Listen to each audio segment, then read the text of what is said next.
Vatanparvar tashkiloti tashabbusi bilan pnevmatik quroldan o'q otish bo'yicha Namangan viloyat hokimi kubogi uchun o'tkazilgan musobaqaning ikkinchi bosqich bellashuvlari yakuniga yetdi.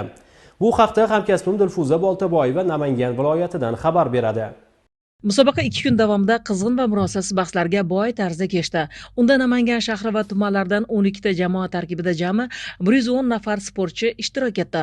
Sportchilar havo miltig'i va to'pponchadan o'q otish yo'nalishlarida o'z mahoratlarini namoyish etdilar. Mazkur musobaqa ishtirokchilari o'rtasida sog'lom raqobatni shakllantirish barobarida yoshlarning harbiy amaliy sport turlariga bo'lgan qiziqishini yanada mustahkamlashga xizmat qildi. Ayniqsa bu yilgi bellashuvlarda para sportchilarning ham faol ishtirok etgani e'tiborga molik bo'ldi. Bu viloyatda inklyuziv sport yo'nalishiga alohida e'tibor qaratilayotgani, barcha sportchilar uchun ham teng sharoitlar yaratilayotganini yaqqol namoyon etdi. Pnevmatik quroldan o'q otish bo'yicha hokim kubogining birinchi bosqichi bo'lib o'tmoqda.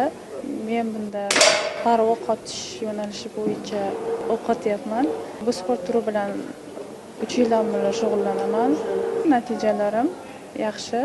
Bu sport turida asosiy e'tibor diqqatni jamlash, ichki xotirjamlikni chiqara olish yaxshi natijalarga olib keladi. O'smir o'g'il-qizlar hamda kattalar o'rtasida kechgan bahslarda sportchilar nafaqat merganlik, balki diqqatni jamlash, ruhiy barqarorlik kabi muhim sifatlarni ham namoyon etdilar. Musobaqa natijalariga ko'ra faxrli birinchi o'rinni Namangan shahar o'smirlar sport tayyorgarlik markazi jamoasiga, ikkinchi o'rin sportning texnik va amaliy turlari viloyat markazi jamoasiga nasib etdi. Uchinchi o'rinda esa To'raqo'rg'on tumani o'smirlar sport tayyorgarlik markazi jamoasi egalladi. G'olib va sovrindorlarga diplom hamda medallar topshirildi. Ta'kidlanganidek, mazkur musobaqaning ahamiyati shundaki, u yoshlar orasida vatanparvarlik ruhini mustahkamlash, ularni harbiy amaliy sport turlariga qiziqishini oshirish, sog'lom turmush tarzini targ'ib etish bilan birga kelgusida respublika va xalqaro miqyosdagi musobaqalarda munosib ishtirok eta oladigan iqtidorli sportchilarni saralab olishga xizmat qiladi.